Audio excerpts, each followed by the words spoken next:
Corona virus की उत्पत्ति को लेकर विवाद बढ़ता जा रहा है। गुरुवार को अमेरिका ने विश्व स्वास्थ्य संगठन से कोरोना वायरस की उत्पत्ति की दूसरे चरण की जांच आगे बढ़ाने को कहा था।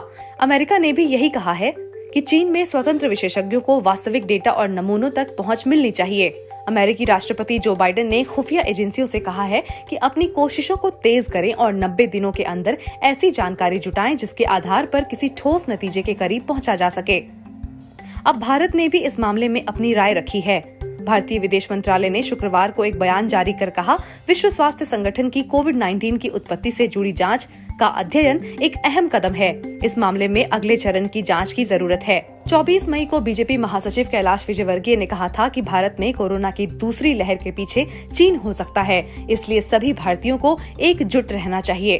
WHO के नेतृत्व वाली एक टीम इसी साल जनवरी और फरवरी महीने में 4 हफ्तों तक चीन के वुहान शहर के आसपास रही थी। इनके साथ चीन रिसर्चर भी थे। WHO की इस टीम की रिपोर्ट इसी साल मार्च महीने में आई थी और कहा था कि शायद कोरोना वायरस चमगादड़ों और दूसरे जानवरों के जरिए इंसानों में आया हो। गुरुवार को जेनेवा में संयुक्त राष्ट्र में अमेरिकी मिशन ने अपने बयान में कहा था कि WHO की शुरुआती जांच अपर्याप्त और निष्कर्ष विहीन थी, इसलिए दूसरे चरण की जांच पारदर्शी तरीके और सबूतों पर आधारित होनी चाहिए।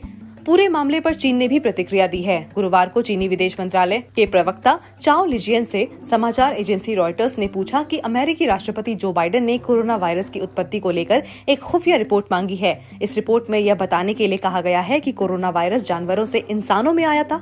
चीनी विदेश मंत्रालय ने कहा, हम अमेरिका से मांग करते हैं कि हमारी तरह वे भी तत्काल विज्ञान आधारित सहयोग WHO के साथ करना शुरू करें। इस जाँच में अमेरिका को भी शामिल किया जाए। एक आखिरी बात अमेरिका के पूर्व विदेश मंत्री माइक पोम्पियो की है। उन्होंने कहा था कि CIA निदेशक रहते हुए झूठ बोला था।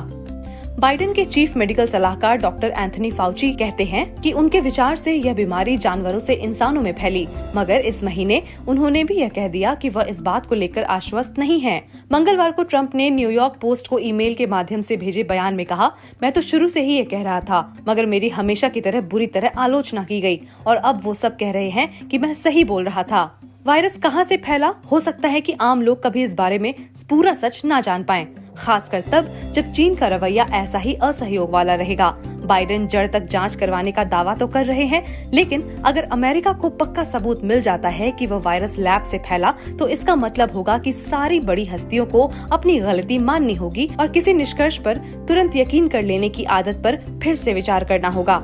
इससे अमेरिका और चीन के रिश्तों पर भी आने वाले कई सालों के लिए गहरी चोट लग सकती है।